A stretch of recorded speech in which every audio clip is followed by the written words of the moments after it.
Pessoal, deixe seu like e se inscreva-se no canal. Bom dia a todos os ouvintes desse canal. Hoje eu trago para vocês uma pequena revelação que muitos de vocês não sabiam, que o orador, guitarrista editor, da banda Stone, escritor e cineasta, Sacha Stone, e desde é um 1909 orador, escritor, ativista nas causas humanitárias, também cineasta. Desde 1999 ele vem trabalhando na sua organização humanitária sem fim lucrativo. Ele está no DECOED para reunir questões humanitárias para tentar ajudar a humanidade como um todo, fazendo sua parte como ser da luz que ele é, e tentar ajudar o público em geral a acordar dessa hipnose coletiva que hoje a humanidade se encontra, perdido e desorientado na questão real que hoje envolve o nosso planeta, e se atualizar com algumas tecnologias avançadas que foram suprimidas da humanidade, da maioria das pessoas comum.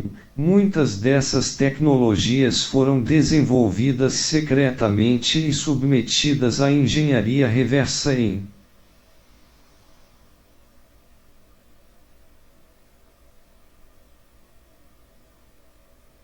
vários projetos. Enquanto estava trabalhando na sua organização humanitária, ele foi convidado a ajudar as Nações Unidas para se atualizar com algumas das tecnologias avançadas que são mencionadas e descritas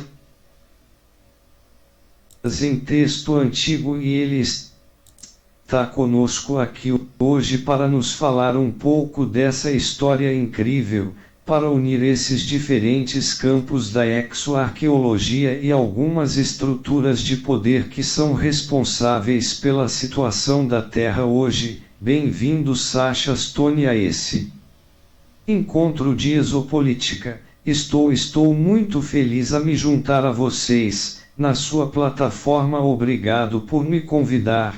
Maico Sala fala bem. Eu sei que você tem uma história muito interessante. Eu sei que você nasceu e foi criado na Rodésia, e então em algum momento você decidiu se tornar um músico de rock, e como isso aconteceu em 1999, você saindo da música e ingressando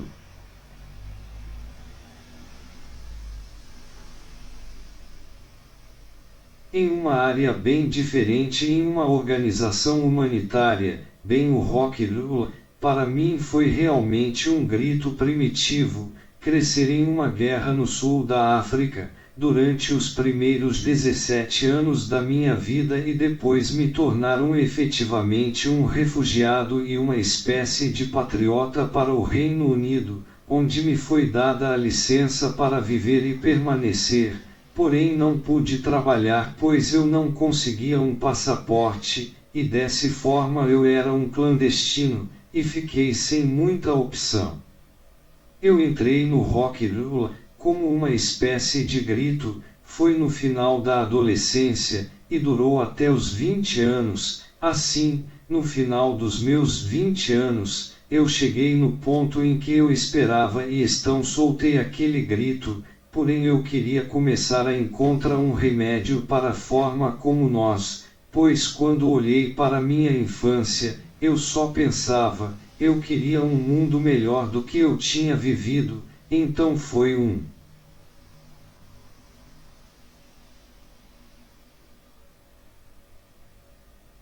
sentimento de raiva. Daí eu busquei uma postura mais filosófica, mais equilibrada, e desta forma eu criei a Fundação Humanidade. No final dos meus anos de rock eu tinha um status de celebridade limitada, porém tinha acesso a certas casas reais, como Dalai Lama, Nelson Mandela, e diferentes grupos da época que eram ícones. Assim eu usei esse acesso para começar a minha própria jornada, para remediar o mundo, e nessa jornada eu fiquei conhecendo um número suficiente de líderes mundiais, que me deixavam de lado. Depois de 5 a 6 anos no trabalho diplomático, Me disseram, bem, você está desperdiçando seu tempo em essa coisa que você está falando de paz, não é uma coisa não lucrativa que possa ser levada a sério. Então eu tive que mudar um pouco a forma de fazer as coisas. Meu olhar agora era ver como é que faz o mundo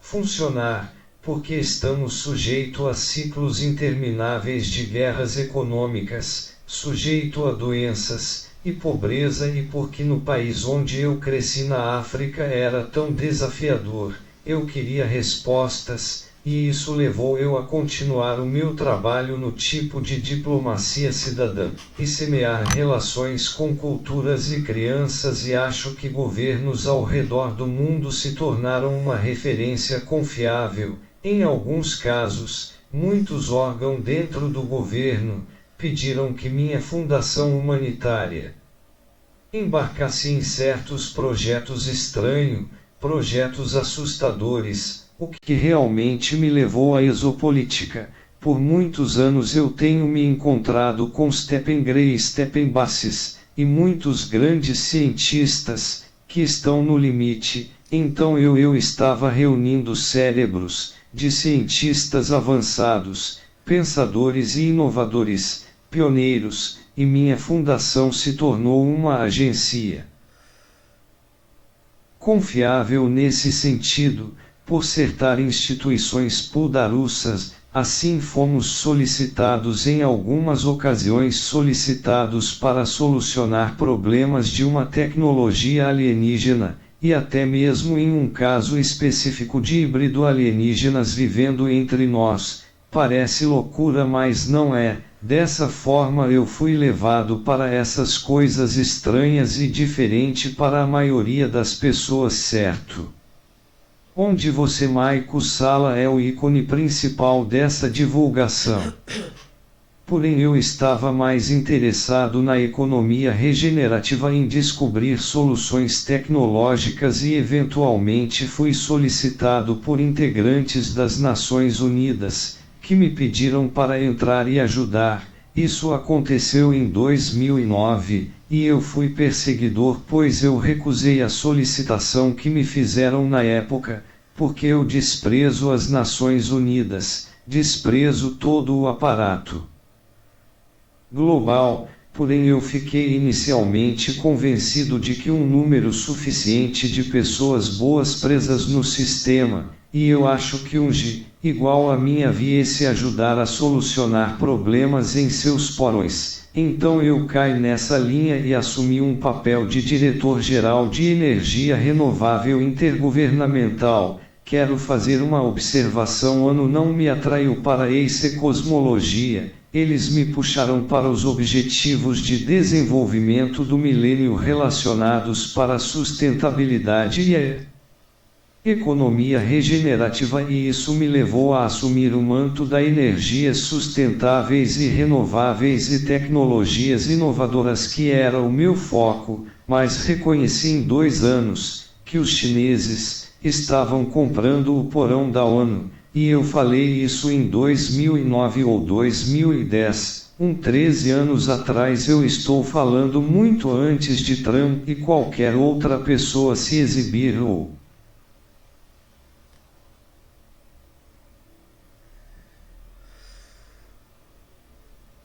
falar sobre a China ou a ameaça chinesa, mas lembro ao mundo que criamos maoísmo na China, instalamos software em que Wall Street financiou a queda da dinastia Romanov, a besteira da Revolução Bolchevique e a instalação do comunismo na Rússia, que eles agora estão demonizando. O maoísmo, o comunismo e o marxismo cultural lá na China é uma continuidade da coroa britânica, do Vaticano e do Pacto Anglo-Americano de Wall Street.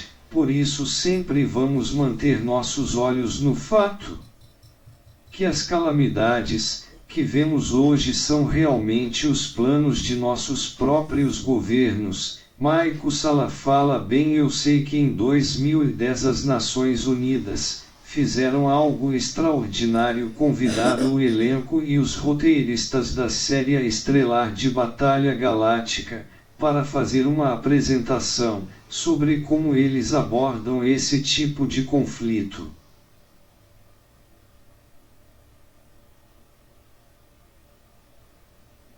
intergaláctico e como isso poderia ser aplicado ao conflito internacional, o que foi notável porque a ONU nunca tinha feito nada parecido antes e isso acabou se destacando. Você estava de uma certa forma envolvido com isso.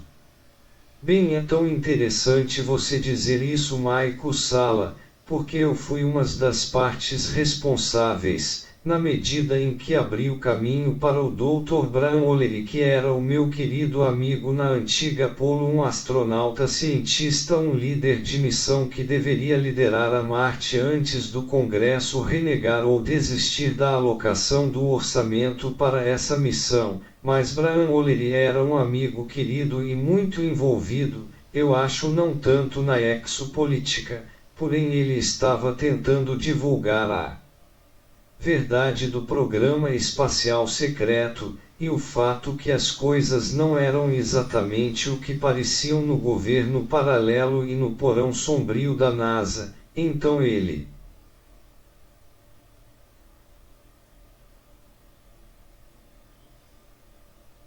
estava tentando competir pela divulgação da verdade. Eu ajudei levando-o às Nações Unidas para falar com as partes relevantes de lá. Ao mesmo tempo também, eu o encorajei, em conversas entre o bispo de Jerusalém Edgar MIT, Tim Ferba e outros que estão e estiveram envolvidos nas margens do movimento exopolítico. Isso foi em 2010. Assim acredito que de alguma maneira eu também fui responsável por aquele surgimento na arena política. Maico Sala fala: sim, isso foi muito interessante. Como você sabe, eu realmente fiz algumas pesquisas sobre a série Estrela de Batalha Galáctica em termos de seu criador Cly Lawson, na verdade trabalhando Leslie Stevens IV, que era filho de um almirante da Marinha e foi incluído no programa espacial secreto da Marinha. Originalmente ele escreveu o episódio piloto para a série Estrela de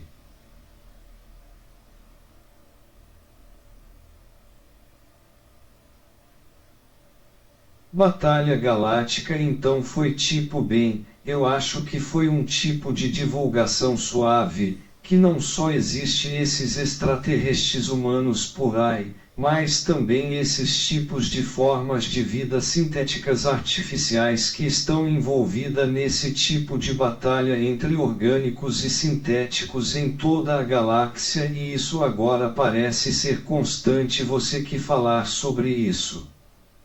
Porque você sabe que as pessoas estão pensando em inteligência artificial e no perigo, mas você sabe que é algo que se aplica a esse tipo de fenômeno extraterrestre, e como lidamos com isso?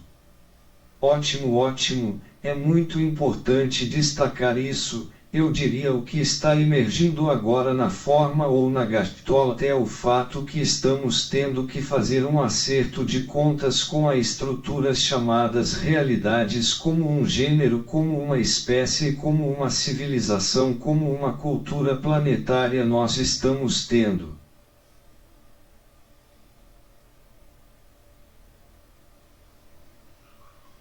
que abandonar um dogma religioso, estamos tendo que abandonar as ideologias políticas e sociais e as sensibilidades socioeconômicas, estamos tendo que olhar para aspectos muito mais profundos e impactantes da criação e da realidade, e isso é sempre um impasse no universo de dualidade entre orgânico e fictício. Então a curiosidade que enfrentamos como enigma ou como um dilema é o que é real e o que não é real, o que nasce de Deus e o que nasce da luz falsa. É um dilema confuso, que eu digo, que a humanidade enfrenta porque os seres humanos enfatizam o aspecto angelical, Para ser claro, somos todos híbridos galáctico e carregamos uma multiplicidade de espécies genéticas galácticas ou cósmicas dentro de cada um de nós, alguns de nós mais enfáticos como Sirius ou venusianos ou andromedano. Essa expressão genética você conhece nos africanos. Por exemplo, o elemento louva-a-Deus no sudeste asiático. Nós temos uma tapetaria de expressões genéticas dentro de nós, tudo isso se compõe o humano e é o aspecto angelical do humano que está prevalecendo, é o surgimento do pulso da humanidade, o pulso comum da humanidade que é o manto crítico, é a segunda vinda, por assim dizer. Isso é o que está surgindo agora, isso está nos forçando a um acerto de contas no nível individual e coletivo. Por isso está surgindo um ser humano que são capacitores quânticos de força criativa ilimitada ou prana ou kundalini ou força vital universal, e o que fazemos é pensar que as coisas manifestam, então colocamos nossas ideias no campo criativo, damos atenção a essas ideias e é isso que fabrica e manifesta a realidade, e agora estamos despertando para o fato um tanto lamentável de que fomos